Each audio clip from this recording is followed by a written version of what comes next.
बिस्मिल्लाहिर्रहमानिर्रहीम। अस्सलाम वालेकुम। मैं हूं गुलफाम चौधरी। आप देख रहे हैं IRK न्यूज़। आज पाकिस्तान में होने वाली कुछ अहम तरीन डेवलपमेंट पर बात करेंगे। फर्स्ट ऑफ ऑल हम बात करेंगे अभी रिसेंटली पाकिस्तान अवामी तहरीक की जानिब से एक प्रेस कॉन्फ्रेंस की गई, उसमें इलेक्शन में हिस्सा लेने का ऐलान किया गया। याद रहे कि पाकिस्तान अवामी तहरीक डॉक्टर मोहम्मद ताहिर अल कादरी साहब की तरफ से बनाई जाने वाली तहरीक है, जो पोलिटिकल पार्टी है और हमेशा से उन्होंने इस सिस्टम के ख़िलाफ़ जिद्दोजहद की है। अगर हम ओवरऑल बात करें तो उनकी आवाज़, इस सिस्टम में तब्दीली की आवाज़ 1999 1990 से हम सुन रहे हैं।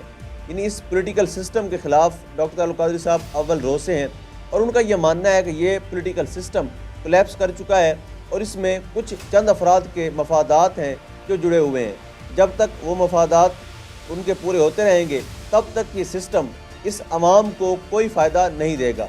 उनका ये मानना है कि इस पॉलिटिकल सिस्टम के अंडर अगर 100 इलेक्शन भी लड़े जाएं तो कोई तब्दीली नहीं आएगी।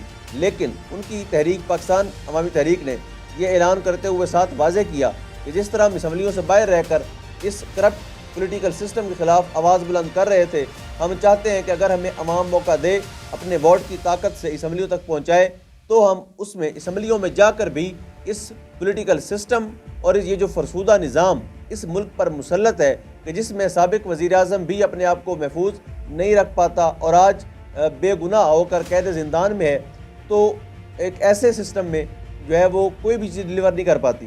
तो इस सिस्टम को बेसिकली तब्दील करने की ज़रूरत है। प्रेस कॉन्फ्रेंस के दौरान पाकिस्तान अवामी तहरीक के सदर का कहना था कि हम किसी भी सियासी जमात से इत्तेहाद नहीं करेंगे, क्योंकि माजी में उन्होंने पाकिस्तान तहरीक इंसाफ के साथ इत्तेहाद किया इस शर्त पर कि साने मॉडल टाउन पर पेशरफ्त होगी और साने मॉडल टाउन में कत्ल गारत करवाने वालों को उनके अंजाम तक पहुँचाया जाएगा।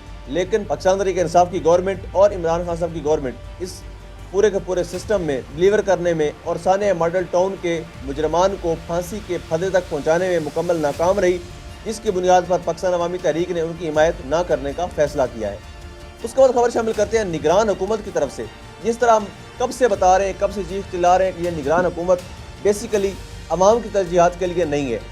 इनको जो शेरवानी सिलवा के देता है ये उन्हीं के मफादात का तहफ़्फ़ुज़ करती हैं। इनकी जो ड्यूटी लगाई जाती है इन्होंने वही ड्यूटी पूरी करनी होती है, वरना इनकी क्या औकात है कि निगरान सेटअप 90 दिन से ऊपर चला जाए और कोई अदालत पूछने वाली ना हो। सबसे बड़े काजी फैज़ ईसा साहब इस चीज़ पर खामोश नज़र आते हैं, बल्कि वो कहते हैं कि ये असम्बलियाँ 90 दिन से आगे चली गई हैं लेकिन मैं इनको बर्दाश्त कर रहा हूँ। यानी उनकी भी मजबूरियाँ जो हैं वो नज़र आ रही हैं, कहाँ से अहकामात आ रहे हैं नज़र आ रहे हैं। अब वफाकी निगरान हुकूमत और वजारत दिफा ने फ़ौजी अदालतों में सिविलियंस के ट्रायल का फ़ैसला जो सुप्रीम कोर्ट ऑफ पाकिस्तान के जजेस ने दिया था उसको चैलेंज कर दिया है। अब देखें कि पाकिस्तान में यानी जहाँ पर देखें कि एक फ़ौजी का ट्रायल सिविल अदालत में नहीं हो सकता, वहाँ पर ऐसा क्यों हो कि एक सिविल बंदे का जो ट्रायल है वो आप फ़ौजी अदालतों में करें। फ़ौजियों का ट्रायल फ़ौजी अदालतों में नहीं हो रहा। इतने केसेस जो जनरल फैज़ हमीद साहब और बाजवा साहब के हवाले से सामने आए हैं, उनका ट्रायल क्यों नहीं होता फ़ौजी अदालतों में, उनको क्यों नहीं बुलाया जाता। यानी ये ट्रायल सिर्फ सिविलियन के लिए है और ये वफाकी निगरान हुकूमत हो, वजारत दिफा हो, ये मुकम्मल तौर पर इस फ़ौजी अदालतों की सहूलत कारी करती नज़र आती हैं। सिविलियंस के हवाले से, आवाम के हवाले से इनके पास कोई पॉलिसी नहीं है, लेकिन जो बड़ों के अहकामात मिलते हैं उनकी बजावरी लाने के लिए हर वक्त हाजिर होते हैं। साथ ही खबर शामिल करते हैं हम इमरान खान साहब ने at the end cipher case में सुप्रीम कोर्ट से रजू करने का फैसला किया है। जिस तरह से हम इस्लामाबाद हाई कोर्ट का एक शर्मनाक किरदार देख रहे हैं, ख़ास तौर पर पाकिस्तान की हिस्ट्री में जस्टिस आमिर फारूक का करैक्टर जो है वो बिल्कुल मुतनाज़े है। यानी वहाँ पर अगर तो नवाज शरीफ साहब का केस जाता है तो जस्टिस आमिर फारूक साहब दरवाजे पे ही खड़े होते हैं कलम लेके हाथ बांध के कि मियाँ साहब का केस आए, फाइल आए और मैं साइन करके उनको रिलीफ दूँ, उनके सज़ा मुअत्तली के आर्डर आए और मैं फ़ौरन से पास करूँ। यानी नौकरी में वो इतने एक्सपर्ट हैं कि अगर मियाँ साहब का केस आएगा वो फौरी तौर पर उसको फॉलोअप करेंगे और वो फौरी तौर पर उस पर फैसला देंगे।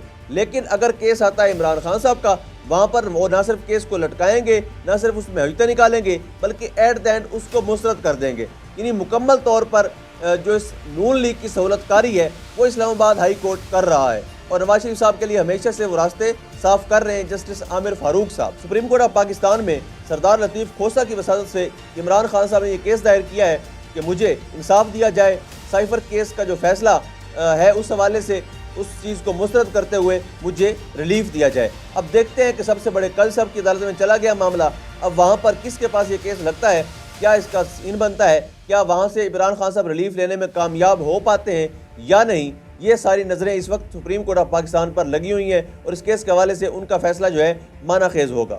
اس کے بعد بلاول بھٹو بھی ترلے کرتے نظر آ رہے ہیں۔ بلاول بھٹو صاحب نے کل تقریر میں کہا ہے کہ کسی کو تیسری یا چوتھی دفعہ موقع دینے سے بہتر ہے کہ مجھے ٹرائی کر لیں، مجھے موقع دے لیں۔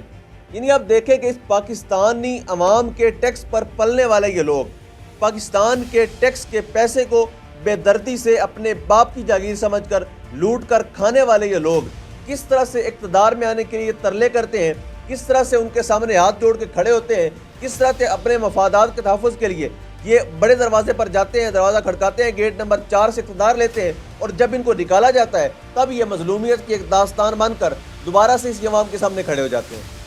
یعنی اگر انہوں نے نواز شریف کے پچھلے 3 ٹینور جو تھے اس سے بھی کچھ نہیں سیکھا، اگر انہوں نے عمران خان صاحب کے ساتھ اسٹیبلشمنٹ نے کیا اس سے بھی کچھ نہیں سیکھا، یعنی بلاول بھٹو کو نہ عمران خان صاحب کے ساتھ ہونے والی زیادتی نظر آ رہی ہے، نہ نواز شریف کو 3 بار نکالا جانا نظر آ رہا ہے، وہ پھر بھی خواہ ہے کہ مجھے بڑے گھر سے ہی منظوری ملے، جن کے منظور نظر یہ بنتے ہیں بڑے شوق سے، اور وہ ان کو لاتے بھی ہیں، بٹھاتے بھی ہیں، اور وقت آنے پکے کوڑ بھی کرتے ہیں۔